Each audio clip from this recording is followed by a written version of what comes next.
So 1 minute delay means 7 pounds tossed away.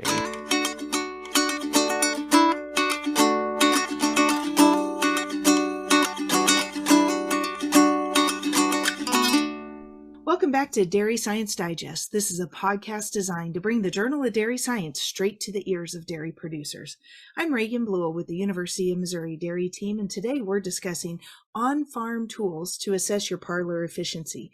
And Dr. Matthias Wieland from the College of Veterinary Medicine with Cornell University is here to help us better understand what key data points we need to be looking for.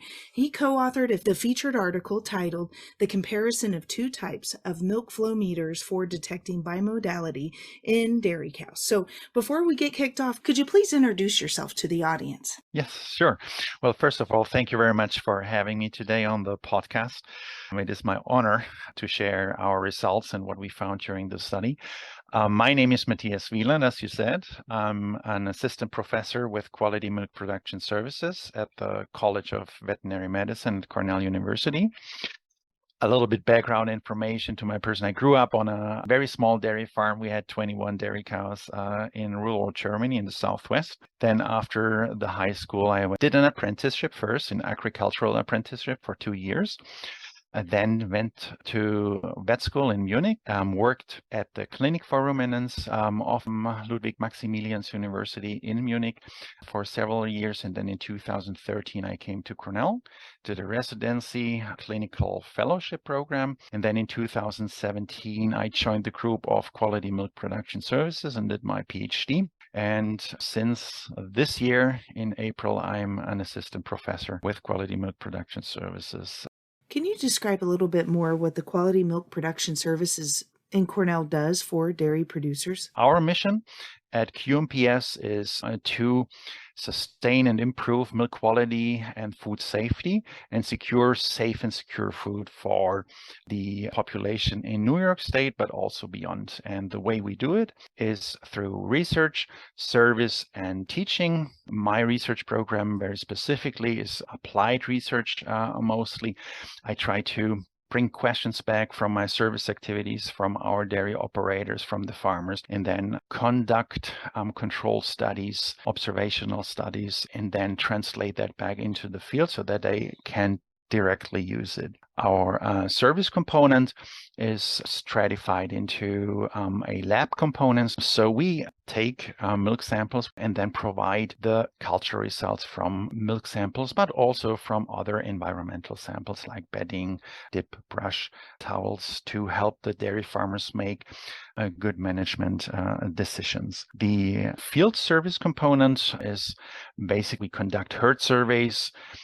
For a small dairy farm, we go out, collect all milk samples from the cows, and bring them back to the lab, run aerobic testing and testing for mycoplasma if desired. In addition, we can also run for somatic cell count.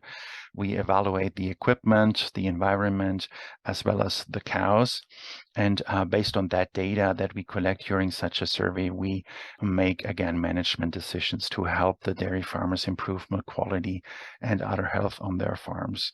On the large dairy operation for the herd surveys, we include some more data interpretation and focus more on the parlor, on parlor efficiency, or on the facility. It sounds like you're really kind of the glue between the dairy producers, the dairy industry, and those that are servicing the dairy industry to merge together the data that's needed to ensure that you're doing everything that you need to make high quality milk. And this particular project that you've recently published, the article in Press, appears to be targeting a question that maybe came up, asking, does the milk meters that are installed in this particular rotary parlor, do the milk meters and the data from those milk meters actually capture the information that we need to determine bimodality? Is that really the target of the project? Yes, yeah, absolutely. Yeah. The goal was to facilitate detection of bimodality on a dairy operation, and on that farm that is a large dairy operations, they're milking more than 4,000 cows 3 times per day. What we used to do and what we still do is we bring out a portable milk flow meter to our herd surveys to the farm. And that milk flow meter is the lactocoder. The lactocoder is produced in Switzerland. It started in the 90s. I actually got in touch the first time during my agricultural apprenticeship. So in the 90s, when they started graphing the milk flow curves and actually for the first time able to graphically show what we believe is a good or a bad milk ejection in cows, and is the definition for a bimodal milk flow curve.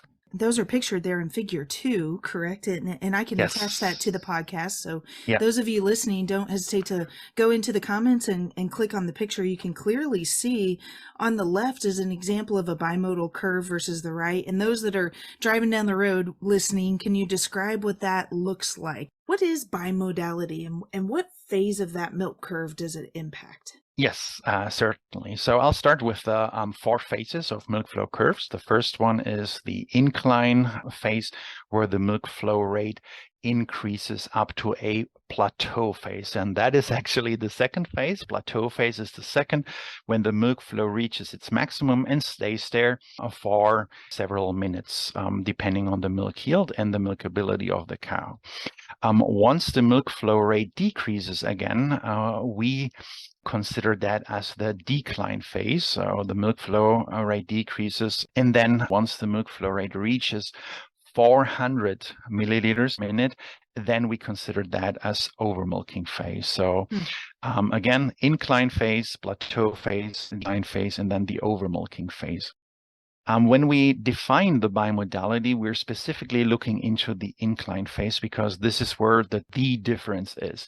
In a normal milking observation, or that is reflected by stellar milk flow curve, we see an instant incline up to a high plateau. In case of a bimodal milk flow curve, we see actually an initial increase up to a certain level of milk flow rate that is then followed, however, by a subsequent decrease.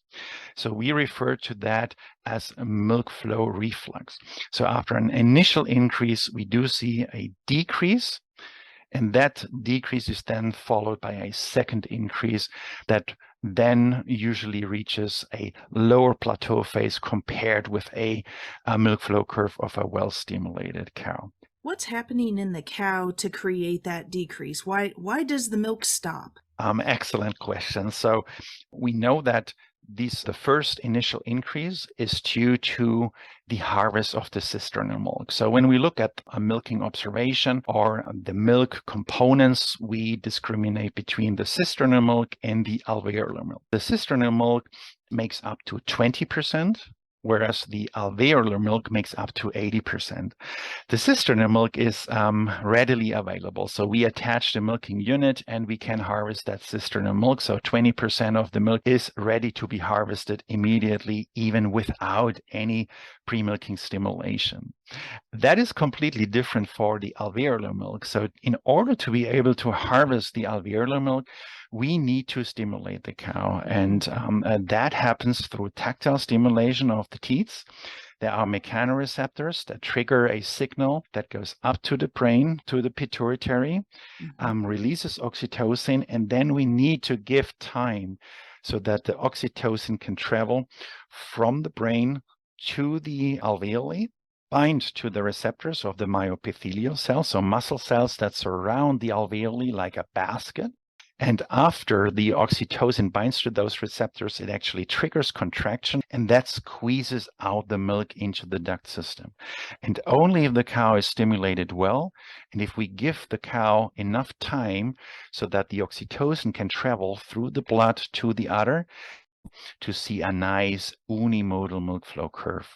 Yes. If we don't stimulate the cow well enough, or if we don't give enough time for the oxytocin to do the job, well, then we often see that characteristic bimodal milk flow where we harvest the cisternal milk first, then the milk flow breaks. We need to wait. Actually, the milking liner then stimulates the cow, takes over the stimulation, and after a delay, we then are able to harvest the alveolar milk.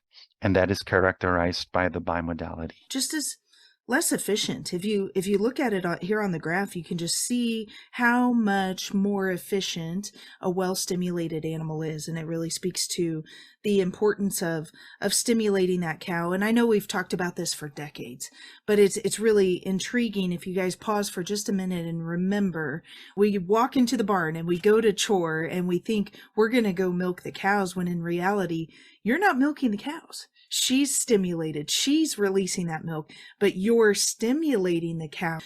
We just get into a rogue pattern of that we are milking the cows, when in fact she is releasing the milk for us based on our performance. Yeah. So when you observe this bimodality, what negative impact does bimodality have on your herd? Yeah. So a lot of research actually has been done in Europe as well as here. And first and foremost, we believe to know that bimodality is associated with decreased milk. Ron Erskine and his group, they came up with the slogan 1 minute delay, and they refer to the milk ejection. So 1 minute delay means 7 pounds tossed away. So they conducted they conducted a research study on one large dairy operation in Michigan and found that up to 7 pounds of milk per milking session in a 3X herd may be left on the table in cows with delayed milk ejection, so bimodality. And interestingly, we found very, very similar results in one study that we conducted on 5 New York state dairy operations. We found not 7 pounds, but very close to. So very consistent data from New York State dairy cows. Cows with bimodal milk ejection or bimodal milk flow curve have lower milk yield. In a recent study that we conducted, and actually we followed the cows for the duration of 1 week and looked into cows that basically are, if I may use that term, are repeated offenders. So cows that show bimodality over and over and over again. Yeah. And when we look at the average daily milk yield between cows that had no bimodality at all and those that showed on a 3X herd, so 21 milking observations, so a bimodal milk flow curve during each of those 21 milk flow observations, we found that difference in milk yield is up to 40 pounds, which is a huge number, right? Yes. So some researchers may argue, well, it was an observational study, so you do not know chicken or egg, right? So what comes first? So it's non-directional, or we cannot tag the direction of that association yet. So some researchers may argue, well, they believe decreased milk or lower milk yield is associated with a bimodality. Ron Erskine and myself and some others may argue the reality may be somewhere in between the 40 pounds and no difference in milk yield. So we believe that there is some milk to harvest when we start stimulating the cows in an appropriate manner and diminish the bimodality in the cows through individual or proper stimulation. So how does bimodality negatively impact the cow? Oh, yeah, excellent question. Yeah. So first of all, well, we talked about the decreased milk yield that we believe is associated with bimodality. And what we also observe is that actually bimodal milking observations take longer. So to harvest the same amount of milk, the milking unit is on for a longer time. So milking efficiency is decreased.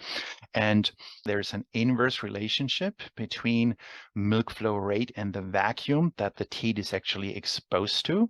So anytime that the milk flow rate decreases, the vacuum force that the teat is exposed to increases. So in case of a bimodal, during that milk reflux in the nadir, the teat is exposed to higher vacuum, and that creates congestion and edema, And we believe or know that that congestion has been associated with increased mastitis risk. So it decreases the ability of the teat to defend itself from pathogens that may be at the teat canal and try to enter the teat canal. So it cannot fight those bacteria. And with bimodality, we believe that due to the increased congestion and edema, that the mastitis risk and the risk for new infections is also increased.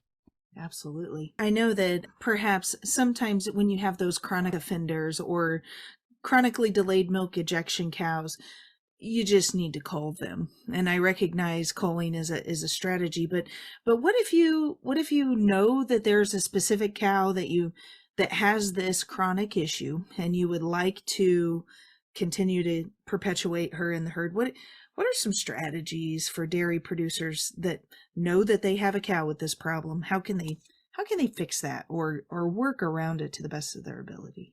Absolutely, yeah.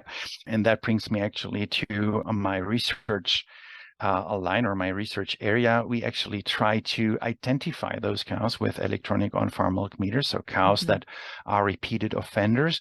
And then the next step is actually to provide them with supplemental stimulation. And what we're going to do is we're going to add some supplemental stimulation through the milking machine, so through the pulsation system. There are some, there are some parlor that already have that system built in, where we just need to switch it on, optimize it, then test the effect on milk yield and milking duration, as well as the animal welfare. So first of all, we want to know, do the cows like the supplemental stimulation?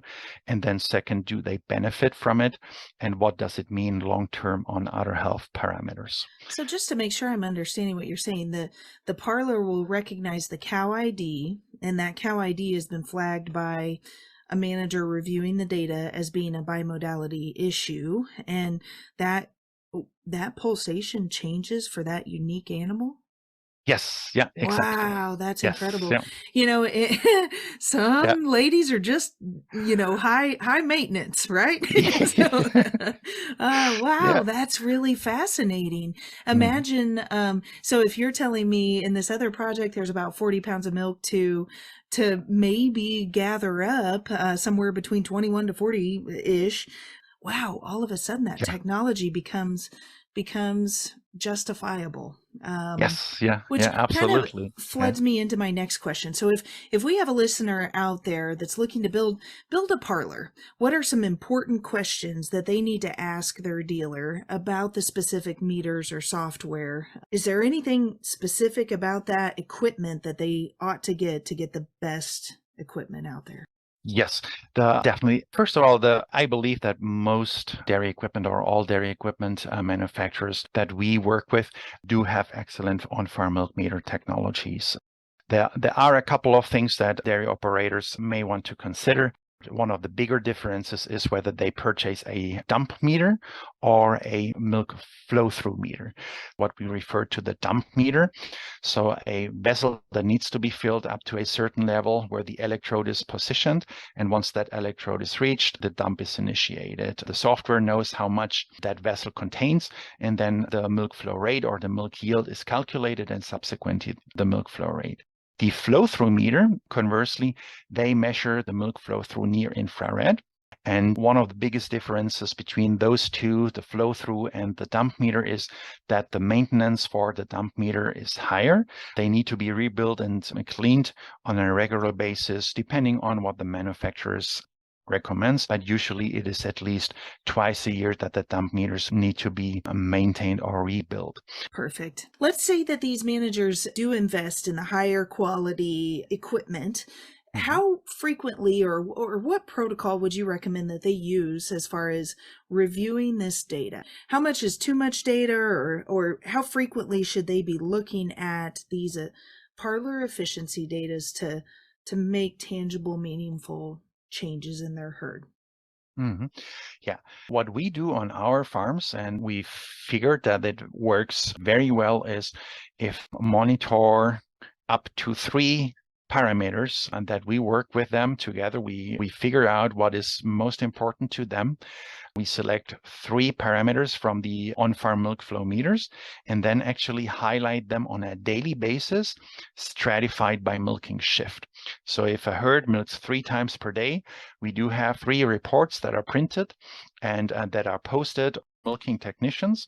And what actually then happens is that they, in an ideal scenario, they start an internal competition based on those 3 parameters. So for example, if a farm is very up to milking or parlor efficiency, milking duration, or parlor throughput, maybe the 2 parameters that the milking technicians are interested in, and they try to get the best out of each milking shift. If a farm is into gentle milking, they may choose the 30 to 60 milk flow rate, create a threshold there, and then use an ample, a traffic light system with green, yellow, and red, and then highlight how each milking shift has been doing, and that gives a daily feedback on individual milking shifts. So once a day, 3 milking parameters, in our experience, is an excellent way to give